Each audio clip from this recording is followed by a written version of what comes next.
Hello everyone, আসসালামু আলাইকুম। সবার কি অবস্থা, কেমন আছো? আমি একটু অসুস্থ, সবাই জানো, জ্বর, ঠান্ডা, কাশি, গলা ব্যথা। অনেকদিন যাবত হচ্ছে বড় ভিডিও আপলোড করি না, তো ভাবলাম আজকে একটা ভিডিও আপলোড করি। আজকে রান্নাঘরটার খুবই বাজে অবস্থা, সবাই দেখে কিছু মনে করবে না। রান্নাঘরে এই অবস্থার কারণ হচ্ছে আমাদের বাসার সবাই এখন একটু অসুস্থ। ওয়েদার চেঞ্জ হওয়ার কারণে সবারই জ্বর, ঠান্ডা, কাশি, প্রচুর গলা ব্যথা, ঘরের প্রত্যেকটা মানুষের অবস্থা সবাই এত অসুস্থ, তার মধ্যে মেহমানের আগমন। সেটার জন্য আমার আম্মা একদমই মন খারাপ করে নাই। আমার আম্মা সবসময় একটা কথা বলে যে মেহমান হচ্ছে আল্লাহর দেওয়া একটা নিয়ামত। মেহমানের রিজিকে যেটা থাকে সেটা মেহমান নিয়ে আসে, নিজেদের শুধু একটু পারিশ্রমিক আর পরিশ্রম করতে হয় এত। তো আজকে যারা আসবে তারা হচ্ছে একদমই নতুন মেহমান, তাদের জন্য হচ্ছে অনেক অনেক আইটেম আয়োজন করা। আমি সবার থেকে একটু বেশি অসুস্থ, বেশি চিকাচ্ছি, কারণ আমার প্রচন্ড মাথা ব্যথা, গলা ব্যথা আর ঠান্ডা তো অলরেডি লেগেই আছে।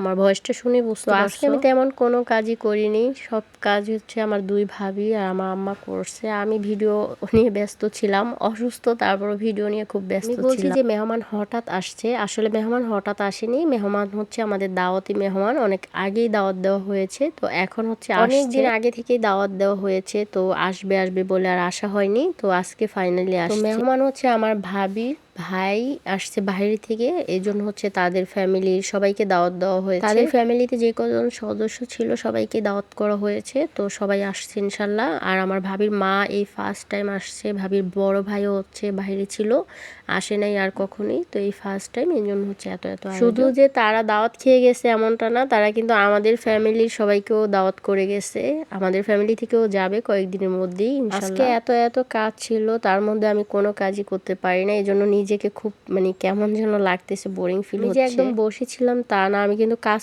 করার জন্য অনেক চেষ্টা করছি, বাট তারা কেউ আমাকে কাজ করতে দেয়নি। আলহামদুলিল্লাহ আমার দুইটা ভাইয়ের বউ, তারা এত ভালো, বর্তমানের যুগে আমি এত ভালো বউ কারো দেখিনি। বউ, শাশুড়ি, ননদ, এদের মধ্যে হচ্ছে ঝগড়াঝাটি হতেই থাকে, হিংসা বাদ এগুলো অনেক কিছু থাকে, আমি দেখেছি অনেক। আলহামদুলিল্লাহ আমার আব্বুদের ফ্যামিলিতে এরকম কিচ্ছু নাই, সবাই মন খুলে হাসে, সবাই মন খুলে আনন্দ করে কাজ করে। মাঝখানে হচ্ছে মেহমান চলে আসছে, তো মেহমান আসলে যেগুলো দিতে হয়, শরবত, নুডলস, মিষ্টি, যা যা ফল, সবকিছু দেওয়া হয়ে গেছে। রান্না কিন্তু এখন হয়নি, রান্না বাকি আছে, ওগুলো হচ্ছে রান্না বান্নার মাঝখানে দেওয়া হয়েছে, যেহেতু মেহমান চলে আসছে। বর্তমানে অনেক ফ্যামিলিতেই দেখা যায় যে বউ, শাশুড়ি, ননদ এদের মধ্যে অনেক ঝামেলা হয়, ঝগড়াঝাটি হয়। আলহামদুলিল্লাহ আমার আব্বুর ফ্যামিলিতে এরকম কিছু নেই, সবাই সবার মন মতো কাজ করতেছে, সবাই আনন্দ করতেছে, ফুর্তি করতেছে। আমার হচ্ছে দুই ভাই, আমি হচ্ছে একা, তো দুই ভাইয়ের দুইটা বউ, আমার আম্মা আর আমি যখন আসি তখন আমাদের মধ্যে এত মধুর একটা সম্পর্ক, সবসময় হাসি খুশি থাকি আমরা। কারো প্রতি কারো কোনো অভিযোগ নেই, কারো প্রতি কারো হিংসা বাদ এগুলো একদমই নেই। আমার যেহেতু বোন নেই, আমি হচ্ছে আমার ভাবিদের কাছে আসলে মনে হয় কি